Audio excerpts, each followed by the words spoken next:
Hi everyone, I'm Jen White, and I'm going to talk to you about calling opposing counsel before trial. So first of all, we have a lot of different names in this field for opposing counsel.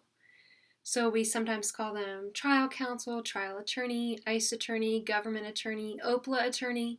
So OPLA is actually the newest term that we have for the agency that prosecutes our clients. So OPLA is the Office of the Principal Legal Advisor. So when you want to find the number for the person to call, you actually search in Google Office of the Principal Legal Advisor and then the jurisdiction where your immigration court is. And then you make the call and you just ask to speak to the trial counsel for your client. You give them the trial date and your client's A number, and they connect you to that trial attorney. So there's a number of goals you can have for this conversation that you have with opposing counsel before trial. But I'll just walk you through some of the goals that I tend to have and some of what you can expect. So first of all, one of the main priorities for me is to try to gauge that trial attorney's temperament. So that way, if they're a particularly aggressive or hostile temperament, I can at least warn my client about that. I also, kind of on the flip side, try to sweeten them up a bit and try to give them a pleasant first interaction with this case. So what do you discuss when you make this call? Well, usually I make the call either a day before or a couple days before trial. I tend to lean more toward a couple days before because that way if I miss them and I leave a message, they have time to call me back. Now, if you go further out than that, it's very unlikely that that attorney will have reviewed your file. So that's why I wait until closer to trial. So anyway, when I make the call, I usually start out the conversation by identifying myself and just saying, hey, have you had a chance to review the file yet? Because if not, I can just walk you through a couple things.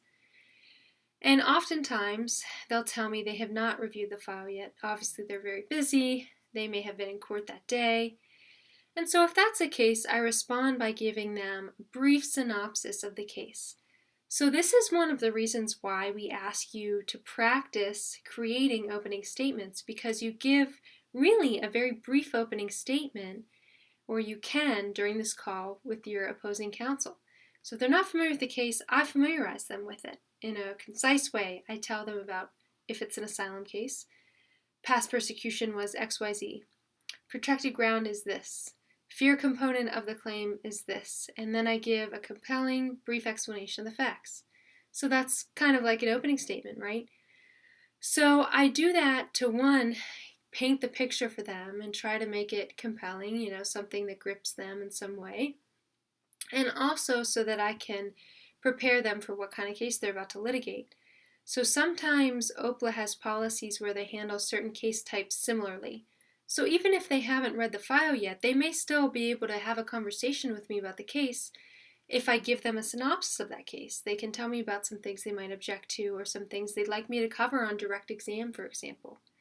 And that's actually a question I ask a lot. Is there anything you'd like me to cover on direct exam? And that's been a really helpful question for me to ask, because oftentimes the other attorney will tell me, yes, there is. You should get into XYZ. Even I haven't read your affidavit yet, but if you haven't covered this, you need to cover this. Or if they have read my case and they say that I'm missing a couple of facts, sometimes they're willing to give me a heads up on what those are so I can cover them on direct exam. And that's really helpful for me to be able to prepare my client for that, to give them a heads up on some extra questions and how they can prepare to answer those questions.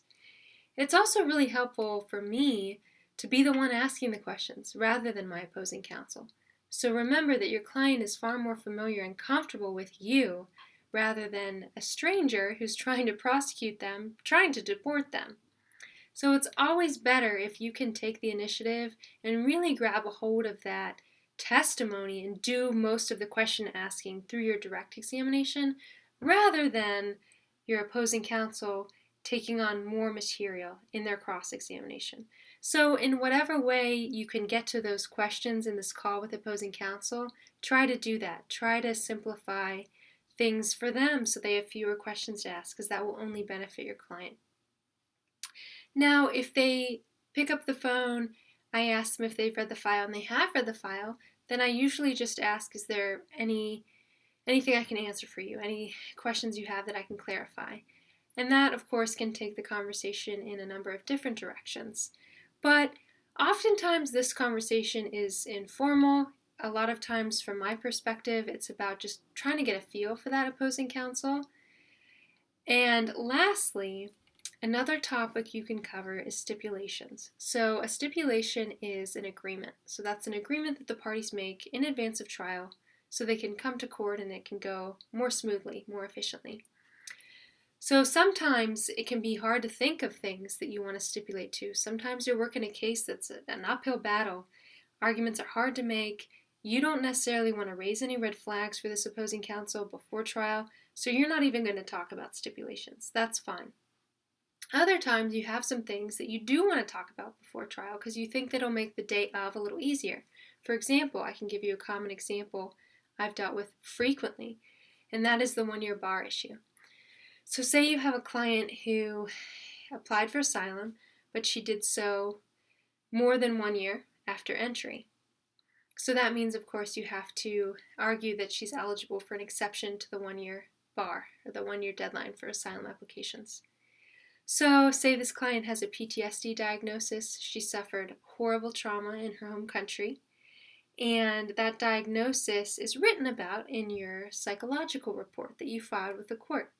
Say you have a beautiful psychological report that really explains this diagnosis and the effect it has on your client, and that she wasn't able to even think about her case for maybe, say, several years after her entry into the U.S. because of this PTSD diagnosis. So in a case like that, I would say to opposing counsel, we have a very strong argument to the 1-year deadline issue. We have a great psychological report found at tab K that explains the diagnosis, the effect it had on her, and why she wasn't able to file within 1 year of entry. Would you object to this? And then, hopefully, opposing counsel will say, no, that's fine, I read the report, I think it's a good explanation, I'm not going to object to that. In that case, wonderful, you have a stipulation, you have an agreement on the 1-year issue, and you can present that at trial with the judge. If not, if they say, no, I'm going to object to this, I'm going to argue that it's not a good enough explanation, she wasn't preventing from filing within 1 year, etc., then at least you know that you're going to have to make a counter-argument to that. So anyway, it's a judgment call, as so many things are, in terms of what you address with stipulations, but if for no other reason, I think it's always worth making this call just to try to get some interaction, try to start out this case on a pleasant note for this opposing counsel. Try to get a feel for how they're going to behave in trial. So good luck. I hope you reach your opposing counsel before trial, and I hope it goes well.